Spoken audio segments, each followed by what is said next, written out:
imagino eu que pela compreensão da dificuldade do jogo. Até por isso, atacou muito pouco. No primeiro tempo, conseguiu chegar ali 2, 3 vezes com perigo, teve bola na trave, teve uma boa defesa ali do Rossi, que a gente viu agora há pouco. Mas no segundo tempo, o Vasco não passou do meio campo. No segundo tempo, não deu um chute a gol. Teve 32% de posse de bola, ficou só resistindo e resistiu. Se era o objetivo, me parece que era o objetivo, não perder. Até para o treinador ter um fôlego, um oxigênio. Agora, se isso é muito, se isso é pouco para o Vasco, se não é o suficiente, se pode jogar melhor, eu acho que pode jogar melhor, mas dificilmente, para quem vem acompanhando os jogos do Vasco, se podia imaginar que hoje, contra o Flamengo, jogaria uma partidaça. O que era possível era tentar não perder. E não perdeu. Eu acho que aí, seguir. Tem uma pontuação acima do esperado para mim, no campeonato, já tem 7 pontos a essa altura. Está ali, né? Pelo menos no início da rodada estava ali perto dos primeiros colocados. E vai evoluir? Não sei, mas podia estar bem pior do que já... Estou olhando o copo meio cheio, então. Porque a realidade, assim, há uma expectativa, muitas vezes você cria uma expectativa em torno do Vasco, que é, por exemplo, como disse o presidente lá, o Pedrinho, que tem um dos 8 melhores elencos. Não tem. Não mesmo. Absolutamente não tem. A realidade do Vasco é meio de tabela para baixo. E se conseguir ficar longe do para baixo, é algo que é mais perto da realidade e de uma boa temporada para o que é possível. Já o Flamengo não. O Flamengo precisava de mais. O Flamengo precisava encontrar mais soluções no jogo de hoje. Dominou, teve situações, mas não conseguiu tirar o Vasco lá de trás, por exemplo. Acho que em jogos como esse, você tem um adversário que está com a linha muito baixa, muito compacto. O ideal é você tentar fazer com que esse time saia um pouco mais em bloco para tentar trabalhar, nem que seja 2, 3 vezes no jogo, atacando espaço. O Flamengo vai muito bem atacando espaço e deu uma prova disso contra o Juventude. Sim. Mas também pode eventualmente perder a liderança do campeonato, mas tem muita coisa pela frente ainda. E tem o foco no jogo agora do meio de semana pela Libertadores. 2 jogos terça-feira. Porque o Flamengo vem de derrota em casa e precisa voltar a buscar pontos no jogo, para mim, mais difícil do grupo dele na Libertadores, o jogo fora de casa com a LDU. Aliás, terça-feira, rodada dupla. Você vai ver o Vasco pela Sul-Americana e o Flamengo pela Libertadores aqui na ESPN e também no Disney+. De qualquer forma, claro que a gente vai analisar o que vem aí pela frente para o Vasco, né, professor? Claro, o Vasco deveria encarar todo o jogo como se fosse o Flamengo, né? Porque com certeza ele venceria outras partidas que às vezes ele deixa pontos pelo caminho. Se ele encarasse o Ceará como ele encarou o Flamengo, talvez não tivesse perdido o jogo para o Ceará. O duro é ter um Flamengo todo dia. Mas acho que hoje, para o contexto, né? Jogo contra o Flamengo, expectativa de um jogo duríssimo. Muita gente falando, Flamengo, esse clássico aí vai ser goleado, porque teve um 6-1 ano passado, né? Vai ter goleada, cuidado e tal, time do Vasco, frágil. E um técnico ali perigando, cair, dependendo um pouco desse resultado, no frigir dos ovos ali, você olha o 0-0 e fala, tá bom, segue o barco.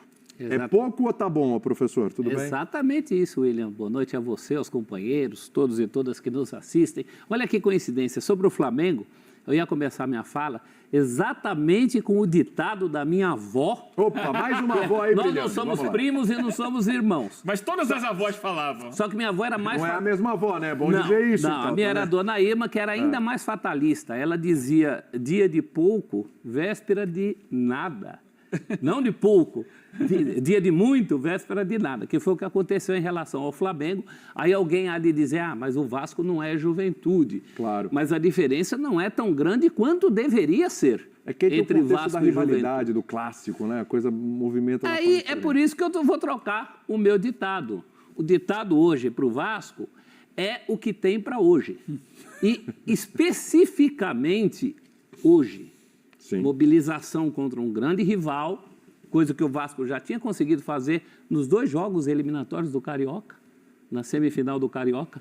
O Vasco também não tem fôlego para sustentar um jogo inteiro, como aconteceu hoje. Eu acho que o primeiro tempo do Vasco foi surpreendente, primeiro em termos de postura. Essa é uma questão que tem que ser repetida nos jogos do Vasco. Há uma queda física natural de todos os times no segundo tempo, e aí quando você precisa usar o banco de reservas, não segura. Mas sabe o negócio que o Vasco vinha fazendo primeiros tempos ruins. E hoje faz um primeiro tempo acima da média recente. Surpreendentemente bom. Mas a chave da questão é que o Vasco não tem as opções que tem o Flamengo. Quando tem que trocar até o fim dessa partida, estava entrando o Pedro, jogador de qualidade, que inclusive só não fez o gol. Porque o Léo Jardim, na minha opinião, ele ganha o prêmio de melhor em campo de virada em cima do Gerson. O meu melhor em campo era o Gerson, até a saída do Gerson é muito mais por causa do jogo da terça-feira. Sim, né? Sim, até porque não haverá De La Cruz, o De La Cruz nem viajará, tem toda uma questão ali de poupar. Ele tem uma questão até de saúde, que ele não pode ir para altitude e tal. Mas eu vi um Vasco surpreendente, mas a gente sabia que não ia segurar o repuxo. Por tudo isso que a gente sabe sobre os dois times. Eu mesmo eu errei. No bolão da família, coloquei vitória do Flamengo por goleada. Quanto? 4-1. Eu achava que fosse 4-1, como muito vascaíno achava que era 4-1. Não é que é rubro-negro falando que é 4-1. Os vascaínos achavam. Por isso que a gente está comentando aqui. Quem viu os jogos do Vasco, sabe? A defesa do Vasco, por exemplo. Eu não gosto de falar defesa, mas o setor defensivo, né? A mobilização na hora de defender, que envolve todo o time. O Vasco foi outro time hoje. Não só em função do goleiro, mas quem viu as últimas partidas do Vasco, a moleza que o Vasco deu para o Ceará, a moleza que o Vasco deu, ainda com a defesa reserva, mas que alguns estão atuando agora como titulares, contra o Corinthians, isso não aconteceu. Mas é uma mobilização muito pontual, já que o Pedro trouxe essa questão do que é isso para o futuro da campanha do Vasco. O vascaíno sente que foi muito mais por uma mobilização pontual e específica de hoje. É muito difícil crer que o Vasco sustente essa consistência defensiva e também essa consistência defensiva não vai ser perdoada contra outros adversários desse campeonato. Foi perdoada contra o mais forte dos times do campeonato, na minha opinião, o maior rival. A torcida não vai entender isso em jogos em São Januário, contra times inferiores ao Vasco, ou que o Vasco tem que ganhar para galgar as posições que quer nesse campeonato, né? Então foi uma coisa muito pontual. É por isso que eu troquei o meu ditado para é o que tem para hoje. Agora, Elton, o que o Flamengo tinha para hoje era muito mais, não? Tudo bem? Tudo bem, William. Boa noite para você, companheiros, fãs de esportes. O Flamengo jogou na quarta-feira, né? Sim. Contra o Juventude e no sábado já contra o Vasco. 2 dias aí de diferença entre um jogo e outro, apesar de não ter tido viagem. Sim. Eu acho que isso impacta muito também. É claro que tem a postura do Vasco, e aí, lógico, a gente trazendo o que o Fábio Carille é como treinador, né? É um técnico que, por exemplo, na temporada passada com o Santos, venceu São Paulo, Corinthians e Palmeiras. Todos os 3 jogos por 1-0. É um time que buscava mais se defender, tanto que no Santos, só em 2 oportunidades, o Santos levou 3 gols no mesmo jogo, né? Esse ano, pelo Vasco, teve o Melgar naquele 3-3, e no jogo seguinte o Corinthians acabou vencendo por 3-0, acho que o pior jogo do Vasco na temporada. Tem sofrido muitos gols. Com o time reserva, né? Com o time reserva. O time reserva 3-0. Quase todo reserva. Mas, analisando que o Vasco defensivamente conseguiu, principalmente no segundo tempo, se sustentar bem ali, claro que por conta do Léo Jardim, o Flamengo manteve o volume, mas com uma eficiência bem menor em relação ao jogo contra o Juventude. Porque conseguiu... O primeiro gol, ele sempre condiciona o jogo, né? O Flamengo não conseguiu fazer o primeiro gol, e aí, obviamente, que contra o Juventude isso aconteceu, jogos, exatamente. Isso condiciona o jogo, o adversário, os espaços começam a aparecer. O Vasco sustentou o primeiro tempo, eu acho que esse era o objetivo, ir para o vestiário sem levar gol, e aí emular o que o Santos fez no ano passado nos clássicos. Ele tentou, ele até no jogo do Carioca saiu na frente, né? Contra o Flamengo levou uma virada, teve 2 outros jogos contra o Flamengo que perdeu por 1-0. Esse é o Carille, e é o Vasco que jogou dessa forma. Mas eu acho que o Flamengo tem esse componente de não ter conseguido fazer o gol cedo ou fazer o primeiro gol para abrir o jogo. E eu acho que tem muito a ver também com a intensidade que o time aplicou há 72 horas, ou menos que isso. Então, eu acho que é algo que também pesa no desempenho do Flamengo nesse clássico. É bom quando o Elton toca isso, porque aí fica uma dúvida, né? O Eugênio fala bem que o Vasco no primeiro tempo tem um compromisso ali e vai bem nisso, ele tira a velocidade do jogo. Eu acho que o Vasco faz isso. Eu não sei se é só o Vasco tirando a velocidade do jogo ou se é o Flamengo também com uma... Muito se fala da intensidade. O que é a tal da intensidade? Contra o Juventude, além do gol que abre o caminho ali muito cedo, era um Flamengo de muita circulação. Era o Michael puxando a bola, era o Arrascaeta puxando a marcação, era o Gerson por dentro, tinha o Plata fazendo muito bem esse papel. E o Plata como referência. referência. O Bruno Henrique não foi bem hoje. Isso. O Bruno Henrique não foi bem hoje. O Plata fazendo um papel semelhante no meio de semana, vai melhor que o Bruno Henrique, não por acaso a troca no segundo tempo, e a movimentação era muito mais intensa. Então também facilitou, talvez, para esse Vasco que precisava tirar um pouco a velocidade ali no primeiro tempo. Acho que o Flamengo sentiu, e quando a gente falava aqui, até depois do 6-0, é normal, porque o 6-0 não vai ser régua para a temporada, não dá para aquele ritmo alucinante. O Flamengo fez 3, virou tempo, fez 3 no segundo tempo, e troca peça, e tudo funcionou. O Wesley funcionou, Michel funcionou, Rascaeta funcionou, Gerson funcionou, Plata funcionou, o Juventude não viu bola.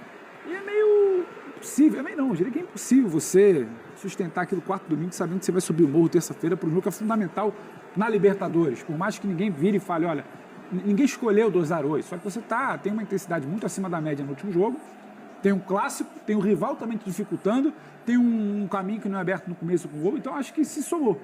O Flamengo, para mim, não tem uma atuação ruim, acho que ele poderia ter uma situação bem acima, mas é um Flamengo que cria, poderia criar mais. E como cria no segundo tempo, não é exatamente como criou no primeiro contra o Juventude. Tem muito de um abafo e do Vasco fragilizado, porque quando troca as peças, o Vasco não sabe para onde vai, o Vasco protege muito mal a sua frente de área, a sua beirada de campo, o Flamengo levanta com muita facilidade, mas eu acho que sim, acho que a questão da intensidade aplicada no jogo contra o Juventude, veja bem, não é um problema, mas não dá para achar que vai ser régua para todos os jogos, e quando você vira para o Vasco, não conseguiu contra o Vasco, não é simples, não é assim, talvez não vá conseguir contra a LDU lá em cima, a proposta seja outra, talvez vá tentar replicar no Campeonato Brasileiro na semana que vem. O jogo lá é importante, hein, Pedrão? A gente demore para ver aquele jogo do Juventude, foi quase que a perfeição do que o Felipe quer, mas ainda assim, quando eu paro para ver o Flamengo do primeiro tempo e da metade final ali do segundo tempo, por mais que algumas coisas não funcionem, a movimentação do Bruno não era a mesma do Plata, você sabe que o Flamengo sabe por onde, você consegue enxergar que o Flamengo sabe por onde está tentando construir.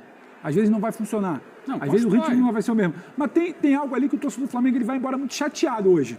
E o torcedor do Vasco talvez um pouco mais aliviado. Mas assim, não é que foi uma bagunça que não conseguiu achar o caminho do gol. Mas mesmo existia alguma coisa ali, só que não funcionou hoje. Mas não mesmo vai com essa funcionar com 6 gols todo intensidade dia. toda, olha quantas defesas o Léo Jardim está fazendo. Foram 17 finalizações do Flamengo. 7 defesas. 7 defesas. Ele teve quase 1,7 de gols evitados. Ou seja, ele evitou quase o dobro de gols que naturalmente ele sofreria, né, pela qualidade das finalizações. Ou seja, também teve o mérito, logicamente, do goleiro do Vasco, mas mesmo com a intensidade menor em relação ao jogo passado, foram 17 finalizações, 8-0 no segundo tempo. Não foi um Flamengo que foi mais... foi dominante, mas não foi efetivo. E muito concentradas também, né, Elton? Dentro do tempo do jogo. O grosso dessas defesas acontece ali da metade do segundo tempo, um pouquinho antes. O Léo Jardim começa... antes disso... Nós tivemos um Vasco, acho que a gente é até cruel de falar. O Vasco teve a oportunidade de ir para o vestiário ganhando esse jogo. A gente acabou de ver o lance do Ryan. O Vasco teve pelo menos 2 lances com o Ryan e o Verratti. Não, e o chute na trave do Paulo. Não, o chute do Nuno Moreira, que é uma linda defesa para mim, é a melhor jogada do Vasco. O Nuno dá um corte, dribla o zagueiro e bate, e o Rossi faz uma grande defesa. É a grande jogada, porque o chute na trave do Paulo Henrique é um chute de rebote. Ele pega um rebote, o goleiro tinha saído para soquear, estava meio fora do lugar, ele arrisca. Vou tentar chutar essa bola no gol. Acaba pegando na trave. Ali mas a jogada, essa daí, não, estamos no segundo tempo. Aí já estamos no segundo tempo. Ali é autonoma daquelas... A defesa do Rossi, que é a única do jogo, é no chute do naquele chute. Se uma daquelas bolas entra no primeiro tempo, e aí vão dizer o sim, mas se entra aí você ia ver o carilismo em ação. Aí ia ser muito Carille. Sim. Né? Porque seria a cara do que fez o Carille como técnico. Então o Vasco tem esse problema do coberto oculto, gente. Inclusive dentro do tempo de jogo. O tempo de jogo para o torcedor vascaíno parece muito mais longo do que para qualquer torcedor de futebol. Porque o elenco é curto, o time perde o fôlego, não tem aquelas questões... Né? Dia de Felipe Coutinho ou dia de Payet. É hoje curto, não vai. É difícil. Então, por isso que eu até insisto com vocês. Gente, dentro da realidade, dentro do famoso que tem para hoje, dava para exigir mais do Vasco hoje? Vasco hoje poderia ter feito mais? Poderia ter pressionado um pouco mais? O que faltou? Assim, dava para se esperar um pouco mais do Vasco hoje? É o que o Eugênio, acho que foi o Eugênio que falou. Pelo que a gente vinha acompanhando, era improvável achar que ia chegar lá hoje e falar que ia ser uma super atuação. É a bola do Ryan, que talvez fosse um cruzamento por baixo antes, e não um cruzamento por cima. É a bola que vai na trave. é uma escolhazinha menor, mas é muito Mas o Si ia também... virar, do outro o lado Si também. Seria muito mais O torcedor- favorável ao Flamengo do que ao Vasco. O Vasco tem 2 Tem lances mais parlamentares, cinco o Flamengo tem 7, entendeu? Então, um detalhe aqui, ali, o Vasco me surpreende no início.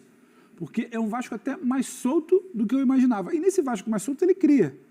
Mas e se você não faz a uma, grande- 2 no Flamengo, você não vai ter muito mais chance. É que você tem assim, do lado você tem o Flamengo, que é um time, Sim. um excelente time de futebol, em todas as posições, em todos os segmentos do campo, em todos os compartimentos, defesa, meio campo, ataque, Inclusive no banco.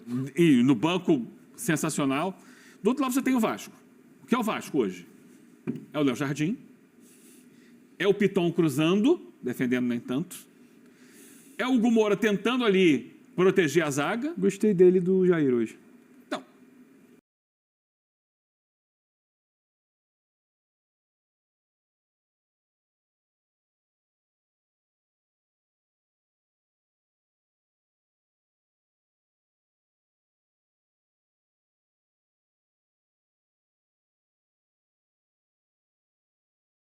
Agora é o atacante do ex-Grêmio, né? O Ferreirinha. Após a novela que envolveu até o interesse do Bahia e diversas condições impostas pelo Grêmio, o jogador topou os termos oferecidos para o São Paulo para a conclusão da transferência. O Grêmio venderá 35% de seus direitos econômicos que tem do jogador, cerca aí de 8 milhões de reais. Ferreirinha é cria da base do Grêmio e ele é um atacante de velocidade. E também já foi especulado por outros times paulistas como o Corinthians e até mesmo o Palmeiras. Ele é um meio termo entre Lucas Moura e Luciano e tem a vantagem de desempenhar bem a função jogando como ponta. E foi um pedido de todos os treinadores do São Paulo nos últimos anos, como o Hernan Crespo, o Rogério Ceni e o Dorival Júnior, que deixou o São Paulo para assumir a seleção brasileira.